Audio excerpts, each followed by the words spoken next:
Welcome to Literary and Jury Charge Practice. Let's start out with some literary, and this is an article we had started on the Veterans History Project with NCRA. Ready? Here we go.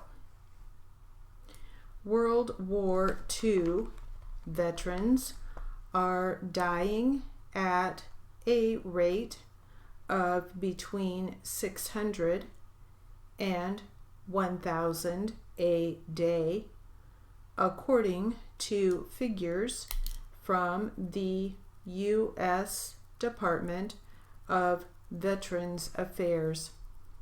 Soon they will all be gone, and the door will close on another chapter of history that we could have helped capture if we would have just tried. Here is what I hope.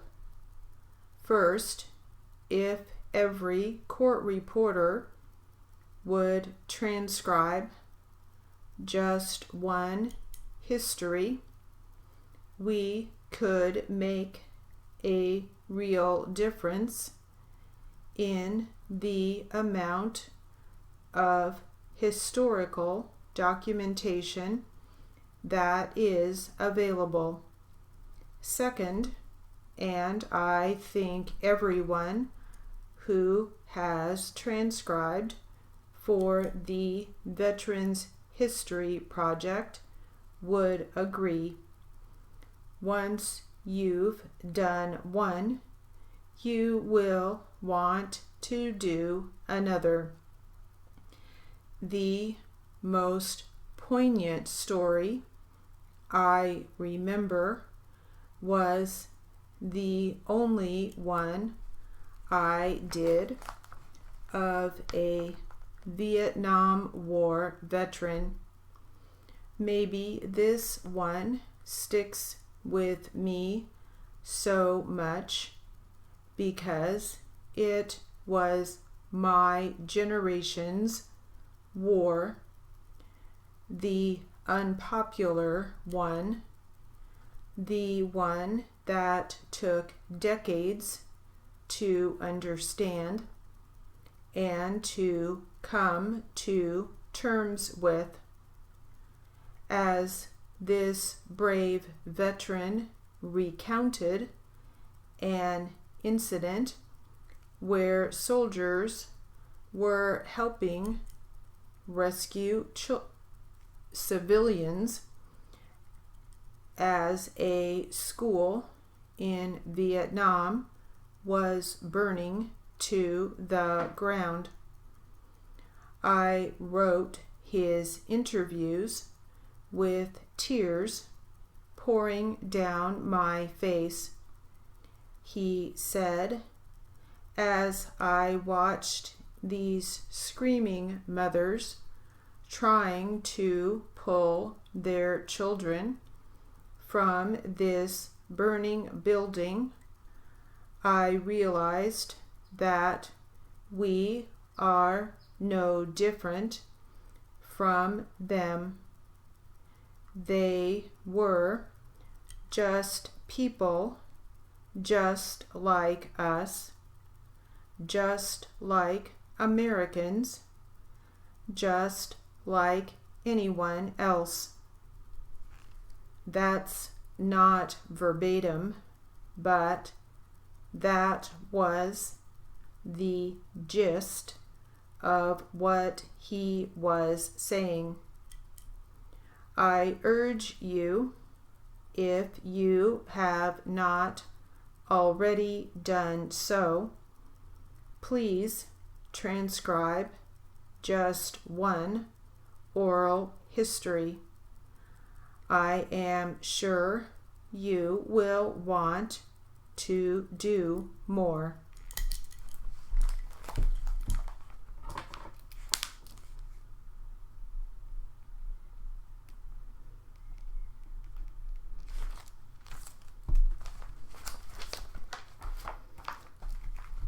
Next, let's practice some jury charge material.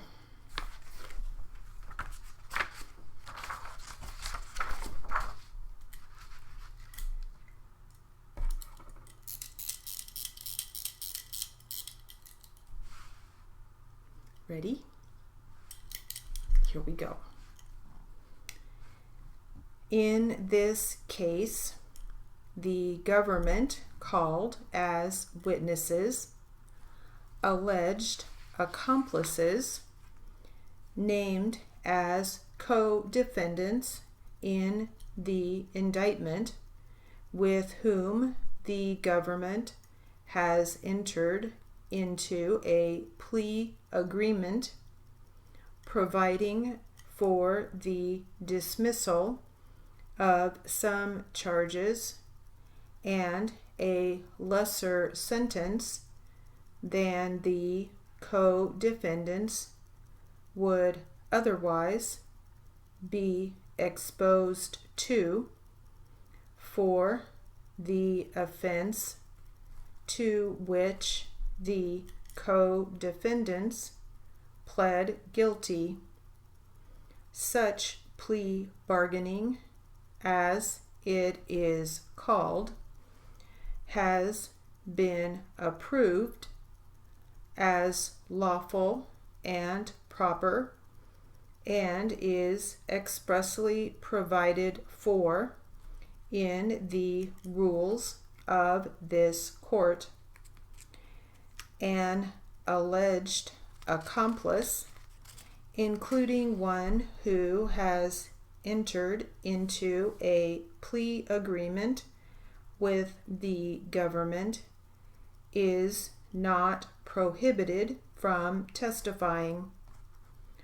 On the contrary, the testimony of such a witness may alone be of sufficient weight to sustain a verdict of guilty. You should keep in mind that such testimony is always to be received with caution and weighed with great care. You should never convict a defendant upon the unsupported testimony of an alleged accomplice unless you believe that testimony beyond a reasonable doubt. The fact that an accomplice has entered a plea of guilty to the offense charged is not evidence of the guilt of any other person. In any criminal case, the government must prove not only the main elements of the offense or offenses charged as hereinafter defined, but must also prove, of course, the identity of the defendant as the perpetrator of the alleged offense or offenses. In evaluating the identification testimony of a witness, you should consider all of the factors already mentioned concerning your assessment of the credibility of any witness in general, and should also consider in particular whether the witness had an adequate opportunity to observe the person in question at the time or times about which the witness testified. You may consider in that regard such matters as the length of time the witness had to observe the person in question, the prevailing conditions at that time in terms of visibility or distance and the like, and whether the witness had known or observed the person at earlier times.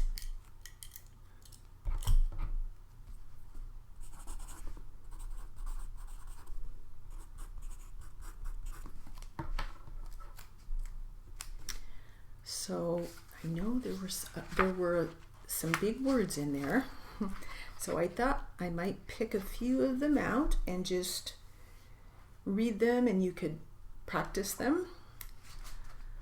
Let's see, we had accomplices,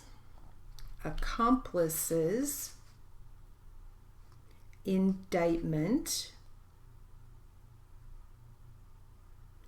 dismissal,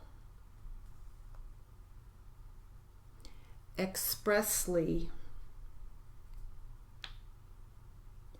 alleged accomplice,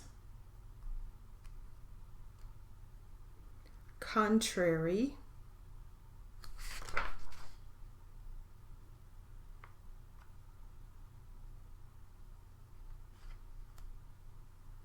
hereinafter. So it's one word, hereinafter.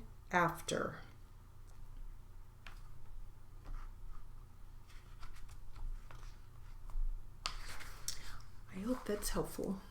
Little extra practice for those words. Let's move on now to some literary material.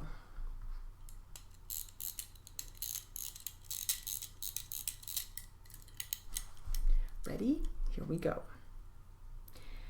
Think of the odd quarter of an hour in the morning before breakfast, the odd half hour after breakfast.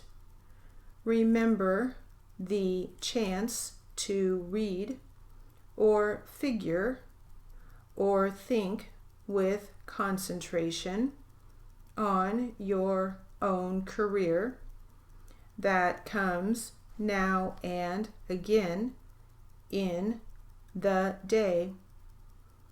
All of these opportunities are the byproducts of your daily existence. Use them, and you may find that what many of the greatest concerns have found, that the real profit is in the utilization of the byproducts. Among the aimless, unsuccessful, or worthless, you often hear talk about killing time. The man who is always killing time is really killing his own chances in life, while the man who is destined to success is the man who makes time live by making it useful.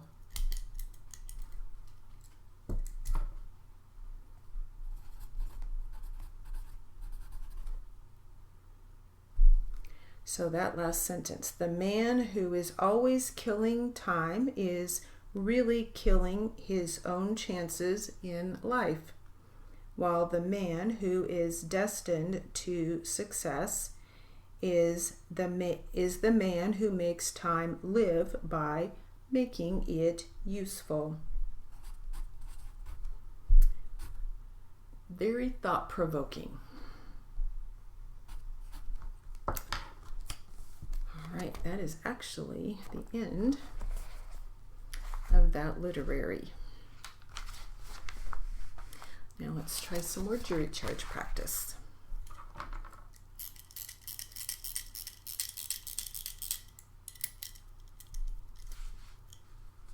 Ready? Here we go. You may also consider the circumstances surrounding the identification itself, including, for example, the manner in which the defendant was presented to the witness for identification and the length of time that elapsed between the incident in question and the next opportunity the witness had to observe the defendant. If, after examining all of the testimony and evidence in the case, you have a reasonable doubt as to the identity of the defendant as the perpetrator of the offense charged, you must find the defendant not guilty. In order to sustain its burden of proof, it is not necessary for the government to prove that the defendant personally did every act constituting the offenses charged. As a general rule, whatever any person is legally capable of doing himself, he can do through another as his agent. So, if the acts or conduct of another is deliberately ordered, authorized, directed, or consented to by a defendant, then the law holds the defendant responsible for such acts or conduct just the same as if personally done by the defendant.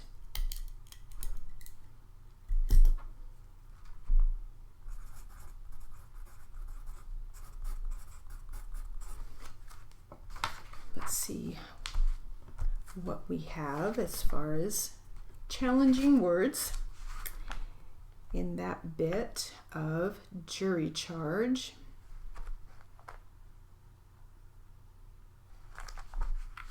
Let's see, we had observe,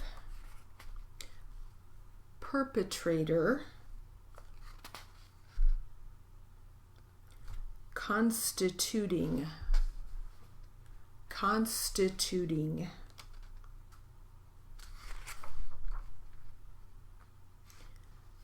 deliberately,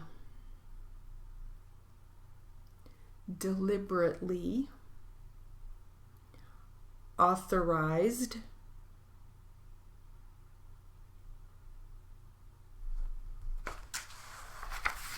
all right, so maybe a little extra practice with those words. And we'll stop there. That will conclude our literary and jury charge practice.